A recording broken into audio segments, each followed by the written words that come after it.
Good afternoon. Two men are in hospital following a stabbing inside Bloor subway station late last night. It's the second stabbing on TTC property in as many days, prompting concerns about safety on the transit system. CTV's Beth Macdonell has been speaking with commuters and joins us live with more. Beth. Nathan, there are renewed concerns about violence on the TTC after two stabbings in 2 days, one on a bus in North York and another inside where I am today at Bloor Yonge Station. Toronto police say two people got into an altercation last night shortly before 11. Officers say a 22-year-old man and 43-year-old man were both stabbed. Both were transported to hospital. Police are calling the 22-year-old a suspect and say he was arrested. Then on Sunday, another stabbing from a fight. This time it started on a bus around Keele and Wilson, but then continued after people got off the bus. Officers say a 32-year-old man was sent to hospital with serious life-threatening injuries. One person was arrested and another took off. Now, violence on the TTC has been an issue in particular since the pandemic. Numerous changes have been made across the system with increased support workers and special constables, in particular in areas where there have been more violent incidents. I asked riders today if they feel the system is getting safer. I don't see any extra constables in sight, so no, I don't think it's getting any safer. No, I would think it's not getting safer. And why do you say that? Through no fault of their own. I think there are people using it for shelter, and some of them are pretty unstable, and it is frightening. I don't know if it's getting safer or not, but I don't have problems with it. I think it's a fantastic system. Any violence is never good, and I have checked the incidents report that we have noticed that there's a drop of about 28% from year over year, which is great. And the reporting of disturbances also dropped by half. So the trend line is good, but one stabbing is one stabbing too many. Councillor Brad Bradford says these stabbings show that the city needs to do more to improve safety across the system. He says he's introducing a motion next week to have police officers at every subway station. Reporting live at Bloor Yonge Station, I'm Beth Macdonell. Nathan and Andrea, back to you. Thank you, Beth. Hamilton police arrested and charged a man in connection with a sexual assault investigation, and they're concerned there may be more victims. 33-year-old Paul Kamani is charged in connection with a violent sexual assault investigation involving female sex workers in central Hamilton. Kamani is charged with sexual assault, aggravated assault, theft under $5,000, and mischief under $5,000. Police are encouraging anyone who may have had contact with him to come forward. A report on the conduct of 3 police officers involved in the case of Umar Zamir is set to be released today. Zamir was charged with and later cleared of first-degree murder in the death of Detective Constable Jeffrey Northrup. CTV's Alison Hurst has been following the story and joins us live now with more. Alison. Andrea, that report is set to be released in just about an hour and a half's time. And at that point, we will have a chance to look at it, review it, and hear from the OPP. And it'll also be the first time that Umar Zamir and his lawyers have had a chance to review it as well. Detective Constable Jeffrey Northrup was struck and killed by a vehicle in the underground parking lot at Toronto City Hall in 2021. Umar Zamir was charged with first-degree murder in connection with that case. He pleaded not guilty and was found not guilty by a jury. Superior Court Justice Anne Malloy raised concerns about the versions of events from the 3 officers who testified, saying their testimony didn't match the video and physical evidence, and advised the jury to watch out for possible collusion. Toronto Police Chief Myron Demkiw ordered an independent review into those claims, which was done by the OPP, and that's the report that's expected to be made public today. The key thing here is, were the police officers lying? Did they collude in terms of making their notes and all coming up with the same statement or beliefs that the Constable Northrup was standing and should have been seen by the driver of the vehicle, or not? And if in fact they're not telling the truth, that's perjury times 3. Now, there could be obviously a case where some weren't quite sure, but were convinced by others to that, no, he was standing, or we saw this or we saw that. But the bottom line is that their evidence did not jive with that of the expert witnesses or the video evidence. And of course, the individual involved was not a man with a criminal record. He had a pregnant wife and a young son in the car with him. And so when you look at what he alleged to have believed occurred that night and what the officers claimed and all the other evidence, there's obviously something wrong. The news conference is set to get underway at 1:30, so that's when we'll get a chance to see the report and hear from the OPP directly about the findings. Reporting live, I'm Alison Hurst. Andrea, back to you. Thank you, Alison. An investigation is underway following a home invasion in Vaughan. Police were called to a residence in the area of Carville Woods Circle and Crimson Forest Drive shortly before 1 a.m. They say multiple suspects, including one who was armed with a gun, forced their way into a home. At least one shot was fired in the home. No injuries were reported, and the suspects had left by the time police arrived. Well, still to come, the latest on the war in the Middle East. We'll have more on the expanding conflict, including continued calls from the U.S. for aid in securing the Strait of Hormuz. A little later in the newscast. But first, 2 high school teachers have been let go by the Toronto Catholic District School Board following allegations they exchanged anti-black racist messages on a school social media platform accessible to students. The teachers worked at James Cardinal McQuiggan Catholic High School in North York. Advocacy group Parents of Black Children accused school officials of not taking immediate action after a student took a screenshot of the exchange on Instagram and notified the school's principal. The school board says an investigation was started as soon as school leadership became aware of the situation, and the teachers were immediately placed on leave. The incident has also been reported to the Ontario College of Teachers. The province is also expanding people's ability to bring their own alcoholic beverages to specific outdoor public events. They include farmers markets, movie screenings, art exhibits, and neighborhood festivals. Municipalities will be required to pass a bylaw authorizing the use of alcohol in public if they do not already have one in place, and establish a local process to determine whether events would qualify for the expanded alcohol access. Now, starting on April 30th, event organizers in participating municipalities will be able to apply for bring your own permits through the Alcohol and Gaming Commission of Ontario. I think the majority of the people will still be going into a restaurant, hopefully on the Taste of the Dan Ford. A licensed festival? No, what we're saying is if you want to go to a park, if you want to go to a cultural event, then you can have a glass of wine and a beer. You want to bring your own wine, that's fine. And the province is looking at expanding access to HOV lanes. The Ford government is considering updating the Highway Traffic Act to allow single-occupant vehicles to use the HOV lanes during off-peak hours. The government has not outlined what times would be considered off-peak. Officials say that will be determined through consultations and by analyzing traffic data. If approved, the changes would be in place by the end of the year. In Northern Ontario, many communities have been blanketed with heavy snow. Some areas have seen upwards of 43 centimeters of snow. The blast of winter weather also caused a soccer dome outside of Sudbury High School to collapse.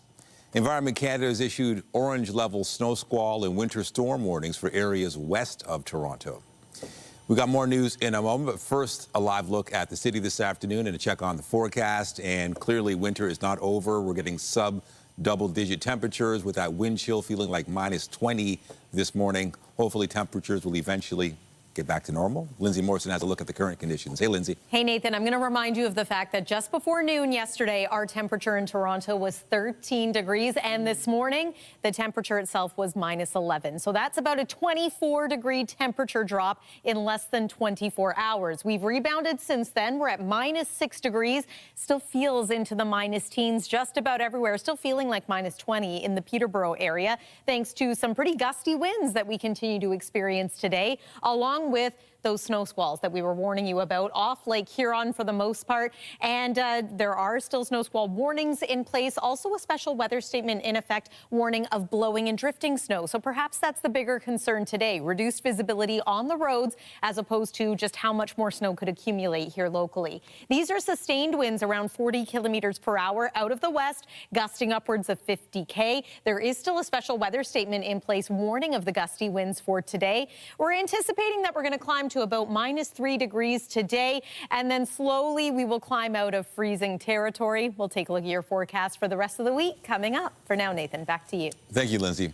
The Premier is calling on Ottawa to amend the criminal code, legalizing pepper spray for self-defense. However, critics of the move say the change could actually do more harm than good. CTV's Vennavally-Rao explains. Sabre Smart Pepper Spray. Online, there's plenty of videos from American companies selling pepper spray, legal in the States and sold as a way to fend off criminals by incapacitating them. And the kind of spray Ontario's Premier thinks should be available north of the border. It's a common sense way to help people, especially women in vulnerable situations, to protect themselves and their family. While it is legal to own a similar product, bear spray, which is used to fend off animals, pepper spray for self-defense against people is not allowed, designated a prohibited weapon. But the self-defense instructor says there are women who own it anyway. I know women who, from my classes, who do carry, have carried for years, have carried pepper spray, and they are aware that it's not legal to carry it. Ford says the province sent a letter to the federal government requesting the law be changed, but some think police officers won't be in favor of it. I don't think police chiefs will support it. I can't imagine the police unions will support it. I think it's a threat to policing and the safety of policing, but the bigger issue is the threat to the public. Some note bear spray is already used by bad actors to perpetrate crimes or attack innocent people. And some are concerned pepper spray could get into the hands of kids. There have been cases where sprays have gone off at school. Ultimately, the more of it that's out there and laying around people's houses or in drawers, kids are going to get. Back in 2021, Alberta's then Justice Minister also pressed for pepper spray to be legalized. But Ottawa said no, arguing it could lead to further violence. Meanwhile, the Ontario Association of Chiefs of Police say they weren't consulted and will discuss the matter with the Ford government before commenting.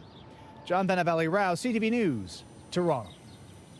As the war between the U.S., Israel, and Iran continues, Israel is claiming that it has killed a top Iranian security official in an overnight strike. Israel's foreign minister announced this morning that Israeli forces have killed Iran's security chief as well as the head of one of the country's militias. Meanwhile, Israel says it has killed top Iranian security official Ali Larijani in an overnight strike. Israel also says it killed the leader of an Iranian militia that plays a major role in domestic security.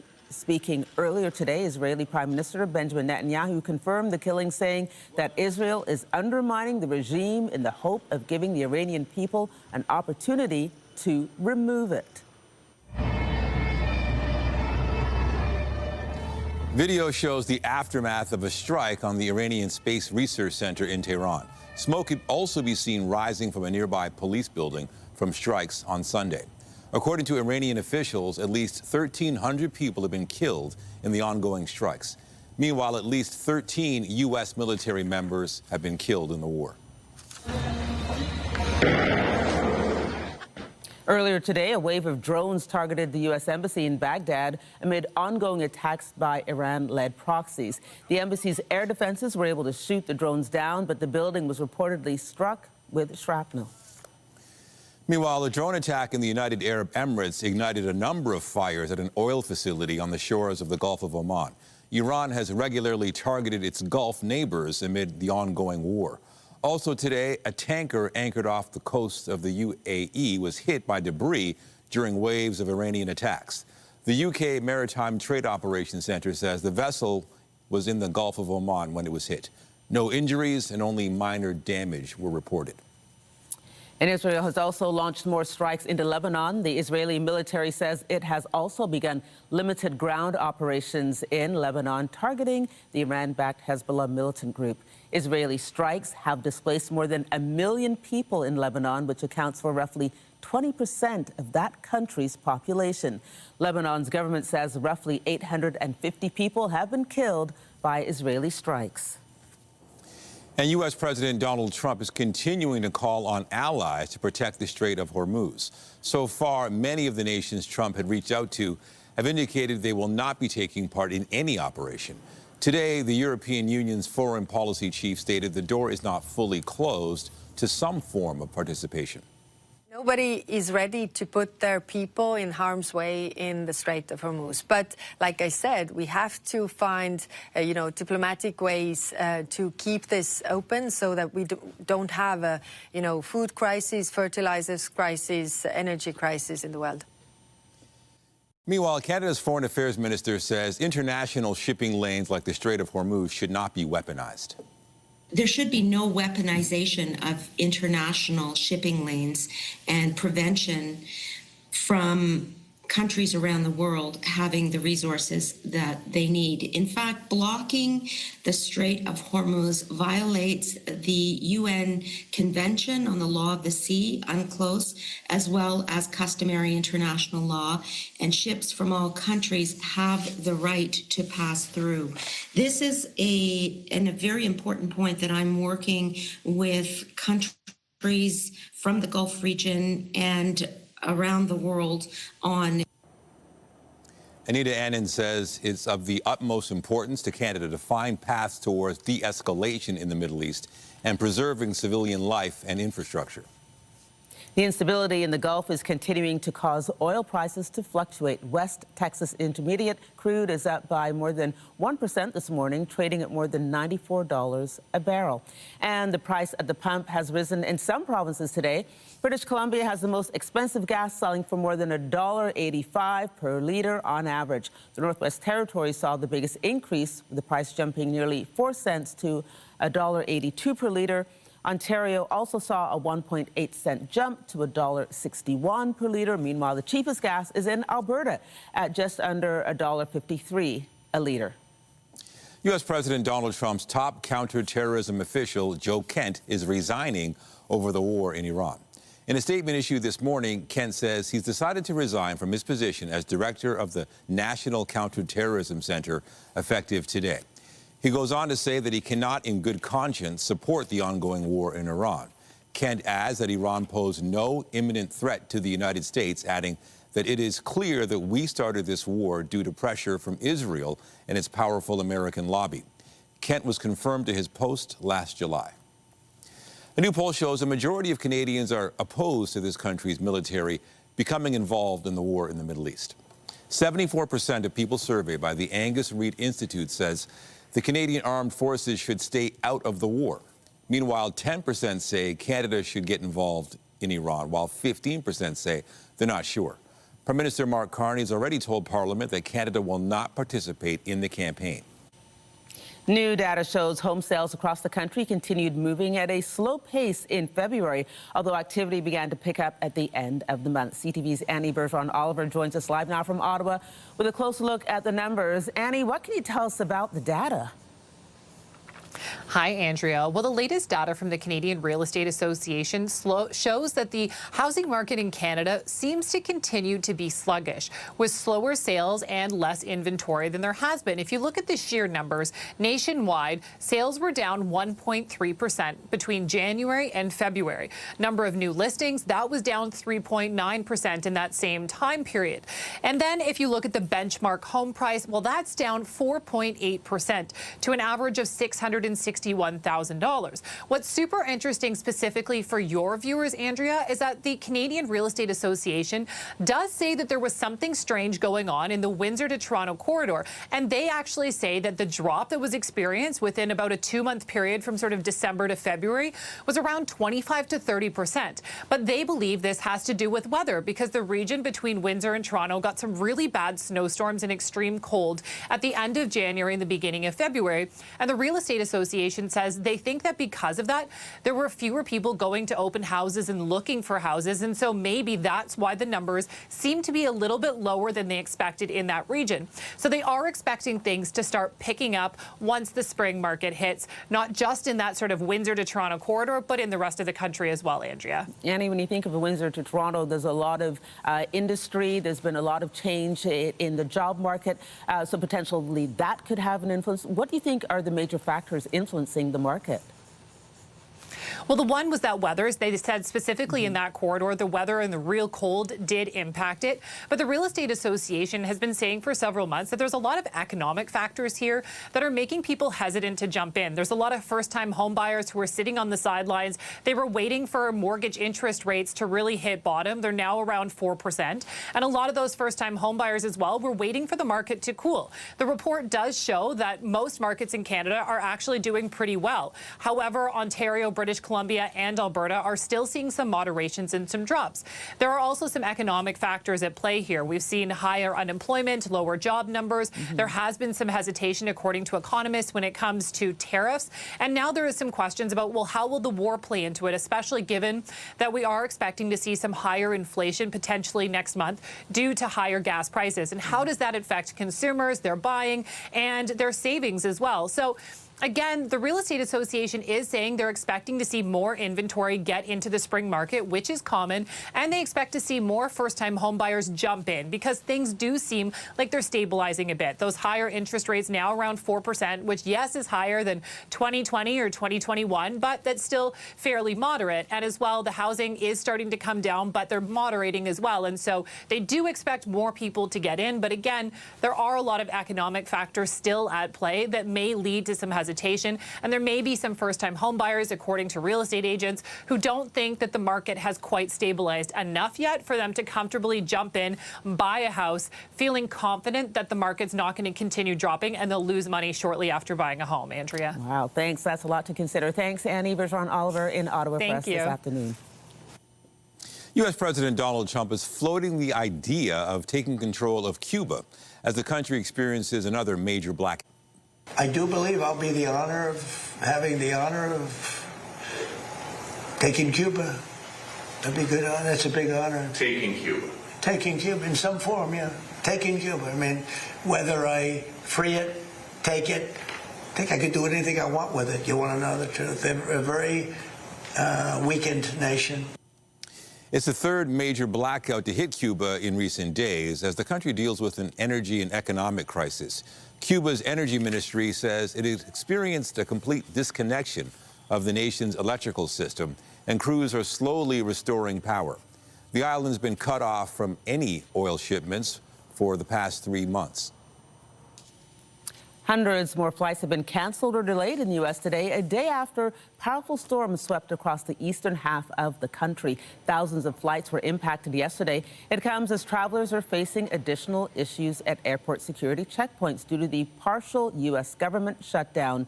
Screening staff at airports missed their first full paycheck over the weekend, prompting some people to quit. The disruptions come as airports are crowded with spring break travelers and fans heading to March Madness college basketball games.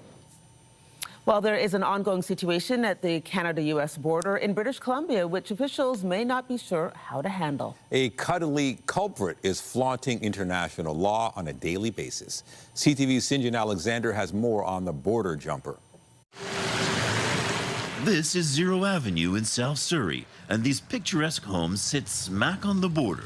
This side is Canada, across the street, the United States. No fences or concrete blocks, just a little ditch and signs warning, don't even think about crossing. Oh, it's very secure, yeah. And people follow the rules, except for one resident, him. Unfazed by jurisdictional authority, he is the Canadian border-jumping kitty cat. Illegal. What? I think it's because he's got 4 legs, not 2. Decidedly confident, ignoring the watchful gaze of border agents and that machine in the sky that's as useful as the dog as far as he's concerned. Several times a day, almost every day, he shows little interest in international law and carries on his very important work of mousing. He's a cool little cat, keeps coming back and forth and says hello to everybody. His name? Louis. Officially, Louis Vuitton, like the designer, and his styling cross-border feline feats are now so famous. I love it. He's become a local legend and a social media star. It's a bit mind-blowing. He kind of flaunts his recklessness for the law. Now, Mr. Vuitton is particularly good at catching all sorts, and he has been known to smuggle the goods across the border and leave them on the doorstep. I bet he did not declare them. We're not sure whether U.S. agents have caught up with him for questioning. We do know he had no interest in a TV interview. Doesn't go through customs.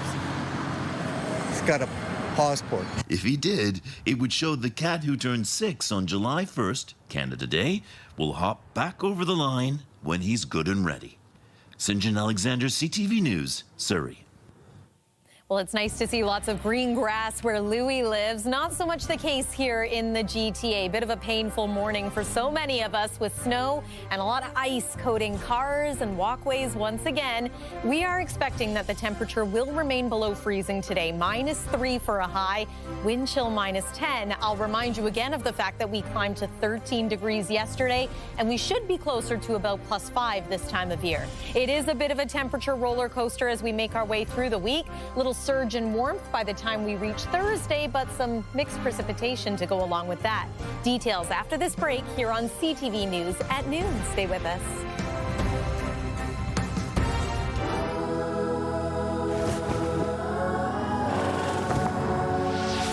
The World Cup is coming to Canada. Right before I close my eyes, they have a dream to fulfill.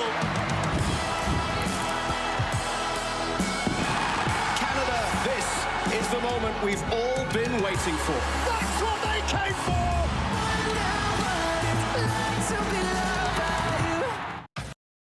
You know, I kind of feel like we have an extended St. Patrick's Day celebration on the weekend at the Oscars. Jessie Buckley won Best Actress, spoke in Gaelic. We had the parade on the weekend, and it's actually St. Patrick's Day today. Yes, happy St. Paddy's Day. And it's patties, not patties. That's very important. Ooh, just so you know. Absolutely. I was going to say, what's the difference? Well, a DDY as opposed to TTY. Okay. Very that's important good to the Irish. So happy St. Paddy's Day, everyone. We've all got our green on. We're celebrating, getting into the spirit of things, and we have to on a day like this because the weather hasn't been really anything to celebrate, I don't think, for anyone here in Southern Ontario.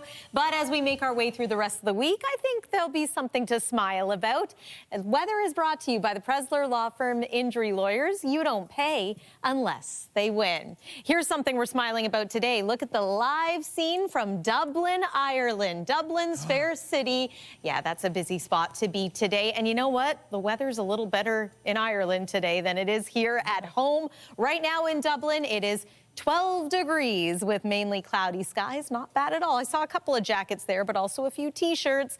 Our time is coming. Spring officially arrives later this week, but you wouldn't know it today. We are still under a special weather statement, warning of gusty winds. You can see that extends into southwestern Ontario. It has just come to an end for sections of eastern Ontario, east of the GTA. Winds today are out of the west and northwest, depending on where you're joining us from. They are going to settle down tonight before picking back up again somewhat tomorrow and coming out of the south. Right now, those westerly and northwesterly winds are contributing to snow squall activity or blowing snow. The closer you get to the shores of Lake Huron, might be happening in some parts of Georgian Bay, although not so bad anymore. Look at this one squall line that is trying to extend all the way to the GTA. If you do have travel plans west of the city today, just be mindful of the fact that there will likely be reduced visibility, especially in some of those rural areas.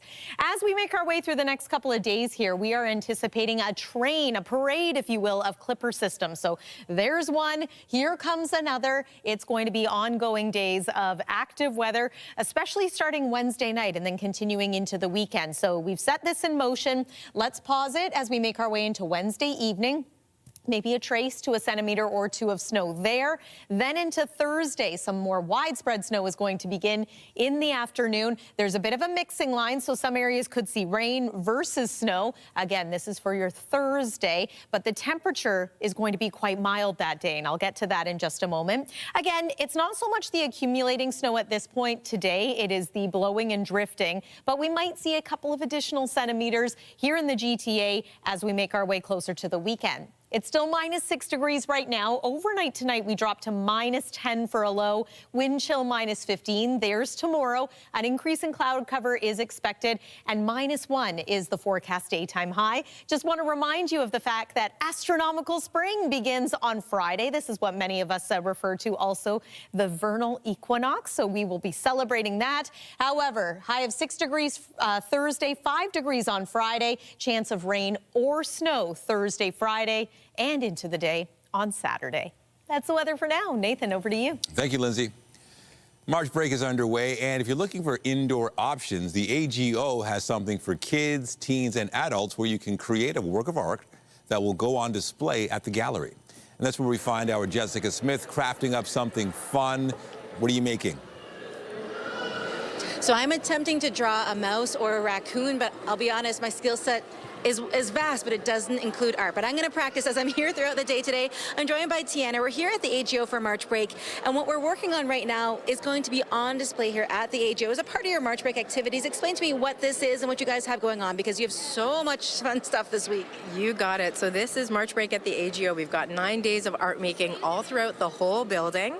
This is a part of one of our installations called collective drawing. So anyone can come here, look at the prompt on the wall. This one is, what animals do you see in the city at night? Draw anything you want, and we're creating this big collective drawing, and then we hang them up here on the walls at the end of the day, so your art can also be part of the Art Gallery of Ontario. It is pretty unique to be able to create something that will go on display here where you've had famous artists. There's also stuff going on downstairs, and it's kind of attached to the booklet here and your camera. So give me a bit of a background on both of these. You got it. So downstairs we have an awesome art making activity based on the Paul McCartney photography exhibition. Make your own camera, walk around, take pictures of everything you see. This is our AGO playbook. Inside you've got all kinds of fun things you can do. I call it our parent lifeline. So when you come in the building, you don't know what to do, grab an AGO playbook. It connects to all of the different artwork that's here. It gives you scavenger hunts, it gives you quizzes, it gives you activities, and you can take it with you and guide your trip throughout the day. Super fun. We're here for all 9 days of March break, 10:30 to 4 every single day. Free. Free is my favorite price, and you guys know that. Speaking of all the kids, we have kids here of different ages, all different sizes as far as our ages go. Why make it open to everybody? Because sometimes it can be hard to find something for the really little ones or for those ones that are just on the cusp of teenagers. People let go of art way too soon in their life, right? You do it as a kid, and as you get older, you're like, can I do it? Am I sure? You get kind of anxious. No, art making is for everybody. All our activities are for ages 2 all the way up 100 plus. You can come, have fun, be confident, make art at the AGO. Listen, be confident, make art. That's my mantra for the day. I'm going to send things back inside. We're going to keep on drawing here. I feel like inspired because you guys are all really, really good. I'm going to join you, okay? We're going to send things back inside to the studio. Thanks, Jess. Well, speaking of confident, the Maple Leafs will be looking for back-to-back wins for the first time since the NHL's Olympic break when they host the New York Islanders tonight. Stepped in at the line. Here is Drew. Scores! He's got another. The team is coming off a 4-2 win over the Minnesota Wild on Sunday. Puck drop is set for just after 7 p.m. tonight at Scotiabank Arena. The Leafs will be decked out in their green St. Pat's jerseys as the team marks St. Patrick's Day. The Scepters can move up a spot in the standings with a win when they face off against the Boston Fleet tonight. Turnbull left side. Turnbull shoots. Murphy save, and it's cashed in. The team's coming off a 2-0 win over the Seattle Torrent on Sunday. Puck drop for tonight's game is set for just after 7 in Boston. The Fleet currently sit atop the PWHL standings, while the Scepters are in 5th place. Good news for Canadian soccer fans as Alphonso Davies was spotted up and running after an injury. Bayern Munich shared photos of the 25-year-old doing some laps yesterday, calling it great news to start the week. Davies had suffered a hamstring strain in the German squad's Champions League match last Tuesday. He is set to captain Canada's team during the FIFA World Cup this summer. Still to come, a water crisis impacting a Northern Ontario First Nations continues to drag on. We'll have more on the situation in Saskatchewan when we come back.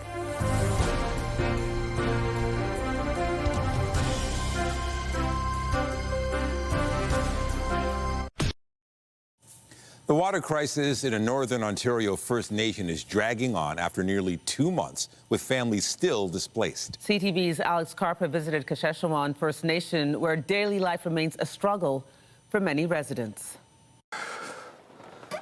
There's nothing on. Reggie Wesley has no running water in his home on Saskatchewan First Nation in Northern Ontario. There's what I use.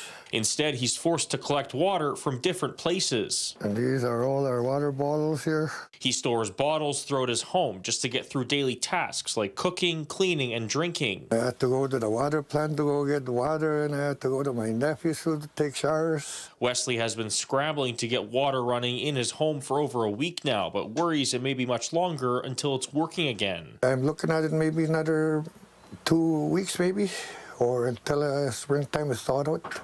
Clean up a bit here. On the other side of the community, James Wesley has running water in his home, but it's unusable. Saskatchewan has been without safe drinking water since early January after a pump failure caused sewage to back up into the drinking water supply.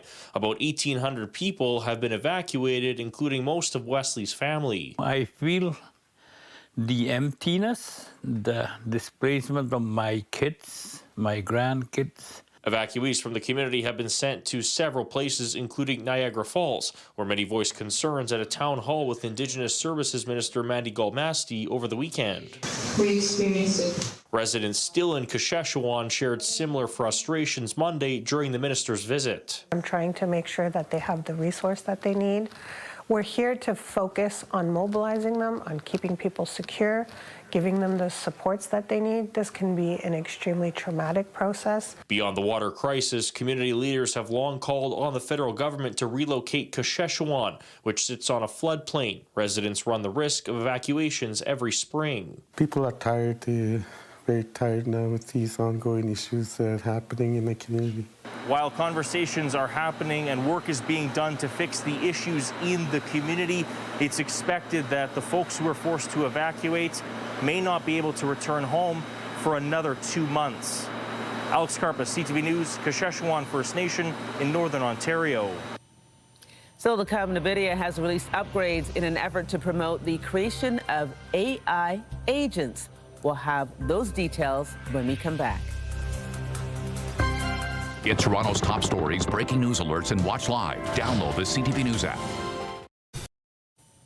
Many Canadians are continuing to struggle to pay their bills each month, feeling the financial squeeze with housing costs, the price of groceries, and of course now the rising gas prices due to the war in Iran. A new survey finds 1 out of every 3 people is unable to pay off their credit card bill each month, and almost half say they're living paycheck to paycheck. CTV's Pat Foran has more.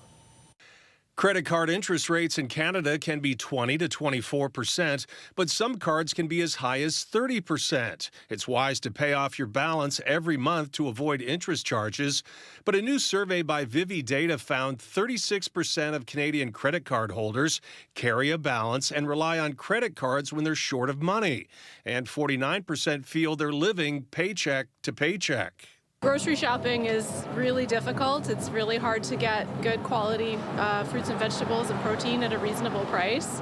I used to be able to stay on top of my bills, have a few bucks in the bank, go on holidays. I can't do that no more. I basically work and go home. Food prices are crazy, rent is crazy, so I understand why people would be living paycheck to paycheck. Almost half of Canadians waiting for their next paycheck is concerning. And now that 49% number, feeling like they're paycheck to paycheck, that's an incredibly high number. Not paying off your credit card balance each month also makes it harder to get ahead. They will use a credit card when they can't make something, can't make some payments at the end of a month. And that just becomes, a vicious cycle. Credit counseling agencies say they're also noticing more people feeling the financial squeeze.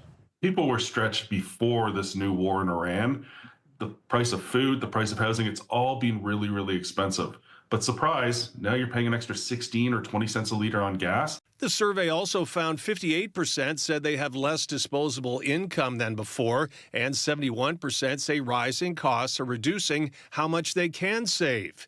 Even if money is tight, it's recommended you try to pay more than the minimum monthly payment on your credit card bill each month. When you only make your minimum monthly payment, it can take decades to pay off even a small balance. Housing debt, both rents and mortgages, as well as expensive car loans, are also putting added pressure on many Canadians. Pat Foran, CTV News. Nvidia has announced a number of hardware and software upgrades in an effort to encourage the development of artificial intelligence agents. The chipmaker's CEO made the announcement during an annual conference in California. He says the goal is for the agents to perform tasks for users. Nvidia says some of its upgrades will benefit OpenClaw, an AI platform which carries out tasks and acts as a personal assistant for users. BCE, the parent company of Bell Canada and CTV, is partnering with the province of Saskatchewan to build what it says will be Canada's largest AI data center. The company is investing $1.7 billion in the project, which it says could generate billions in revenue and create hundreds of jobs. CTV's Alison Bamford has the details. This open field just outside the city of Regina could house the country's largest AI data center in a year's time, resulting in a significant contribution to national Canadian data sovereignty. Bell Canada says it plans to build a 300-megawatt AI data center in the rural municipality of Sherwood, which will increase Canada's domestic AI capacity. What Bell AI Fabric is, it's Canada's digital backbone in a sense. A full-stack national network designed to deliver AI to thousands of Canadian businesses, governments, and institutions. Bell says the data center could generate up to $12 billion in economic value. The project could fuel more than 1,600 jobs, 800 during construction, another 80 full-time jobs once it's operational, plus an additional 750 spin-off jobs. Bell says it will focus on Indigenous procurement, an agreement made with George Gordon First Nation. We want to be involved from the construction all the way through to operations. Not everyone has been excited about the new build, with online petitions attempting to stop the project before it starts. Many concerned that some AI data centers use large amounts of water for their cooling systems. The project will use a closed-loop cooling system, meaning it will not draw from municipal water sources. One main one that I've heard concerns about was the water, and to hear very clearly that there is not a need for a municipal water supply is obviously comforting. Construction crews are slated to break ground here this spring, and the first phase of the facility is set to come online by the first half of 2027. Alison Bamford, CTV News, Regina. Coming up, the Ontario connection to an Oscar winner. We'll have more on the studio who helped put together The Girl Who Cried Pearls.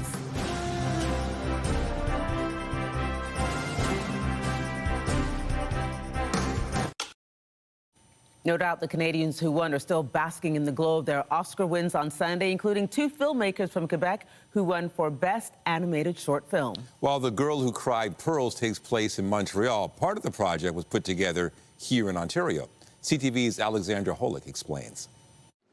The Girl Who Cried Pearls. A pearl of great price presented to two Montreal filmmakers at the Oscars Sunday. Chris Lavis and Maciek Szczerbowski taking home the top prize for their stop-motion masterpiece. They glowed, perfect and round. A story of finding value in sorrow.